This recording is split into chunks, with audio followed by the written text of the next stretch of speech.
Wow. Well, how to follow that? I'm Hannah, and for those of you who don't know me, I had the pleasure of living with Tash for 3 years whilst we were at university, and then the year afterwards as well, which was some of the best years of my life, and I really enjoyed them. And as many of you will know, Tash is a primary school teacher, so I thought the best way to communicate with her today would be through a story. And whilst we were at university, Tash got fondly nicknamed the Grinch of Love. And for many of you sat here, you might be thinking, what? But she is so deeply and clearly in love with Mark. And we've just heard them say I do, so how could this be? So, I am going to tell you the story of how the Grinch stole Mark. And I've got it here with me today.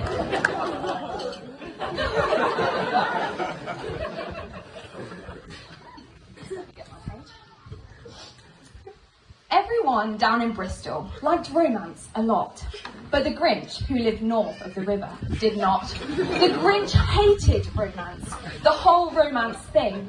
Now please don't ask why, I've no reason to bring. It could be her head wasn't screwed on just right. It could be perhaps her dance shoes were too tight. But I think the most likely reason of all may have been that her heart was 2 sizes too small. Whatever the reason, her heart or her shoes, she was rarely excited when her friends shared the news that they'd just started dating the nicest guy. She just threw her head backwards and screamed at the sky. Now the house full of flowers, she snarled with a sneer, and there's no time for housemates when there's boys always here. Then she growled with her Grinch fingers nervously tapping. I must find some way to stop these romances happening. Well, before long, she thought, they'd all be paired up. It just couldn't happen. It might be too much. Things went on for a while. There was nothing much new. Uni work kept her busy. She had lots to do. But one winter's day, something suddenly happened. It started quite small, but just couldn't be dampened. As a house, they had friends who came over a lot. And for one guy named Mark, she had a soft spot. At first, it was subtle. We're just friends, she'd say. But whenever she saw him, her heart would give way. And they chatted for hours whilst their friends were elsewhere, busy listening to carols whilst they giggled downstairs.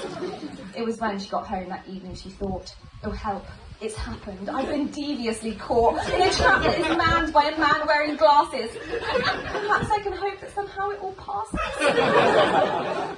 But as they got closer and closer each day, her feelings, quite clearly, were there to remain. She decided to pluck up her courage and tell her friends in the house about this guy she thought swell. No way, they all cried as she blushed, giving proof that Mark Wallace had stolen her heart. That's the truth. They all thought it was funny how much she would smile whenever she'd been talking to him for a while. She made them all promise to keep it a secret, which all of them followed, not one of them spilled it. And mostly they managed not to give any signs. For at least 4 whole weeks they let everything lie.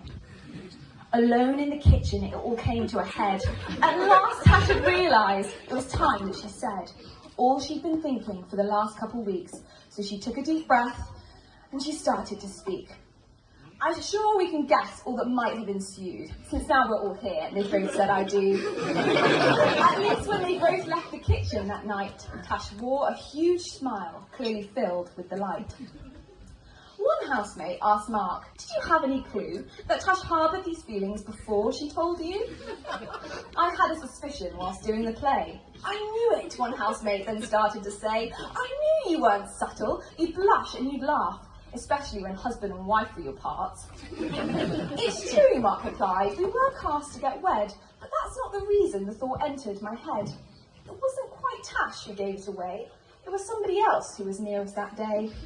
It was during the scene when down on one knee, as somebody looked at first her and then me, and then wiggled their eyebrows a couple of times. It was then, at that moment, I realised. The housemates drew back in shock and surprise. It was all because of Hannah's meddlesome eyes. Hannah was shocked. She gasped at the crew. Who, me? Does that sound like a thing that I do? Well, there is the star of the wonderful tale that leaves the altar and Tash in a veil. There's loads more to say about this beautiful match, and certainly, Mark, you've made quite the catch. In Tash you have found the most loyal of friends, and all those who know her will highly commend. She's goofy and silly, always up for a laugh, but constantly napping on trains and in bars. She loves dancing and swimming in icy cold rivers, but will take half an hour getting in while you shiver. She's quick to bring lightness and joy to a place, but doesn't love cooking or washing up plates. With all that said, there's some things to add, and these are directed at my dear friend Tash. Tash, you are the most gorgeous of pals, and that we all know is both inside and out. I loved living with you for 3 whole years, and am blessed by your kindness and listening ears. And those who know me know I talk quite a lot, from the moment I wake till the moment I drop. Tash, on the other hand, takes a moment or more, which just goes to show she has patience galore. I'll always treasure our late night ice cream walks, followed by crying and laughing and deep late night talks. I'll always remember becoming like sisters that fought and made up and shared secrets through whispers. I've loved all the chaos, the dancing at midnight, and listening to Taylor whilst driving with headlights. I miss living near you and chatting each day, but I'm thrilled to have found such a friend for the fray. Well, that was a detour, so back to the plot. What came of this Grinch who didn't like love? Maybe romance, she thought, doesn't come from a store. Maybe romance, perhaps, means a little bit more.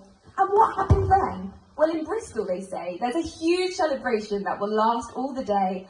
And right at this moment, the world is all bright, and her face, it's glowing, beaming out light. So let's raise our glasses to our wonderful host. To Tash and her Mark, let's all raise a toast.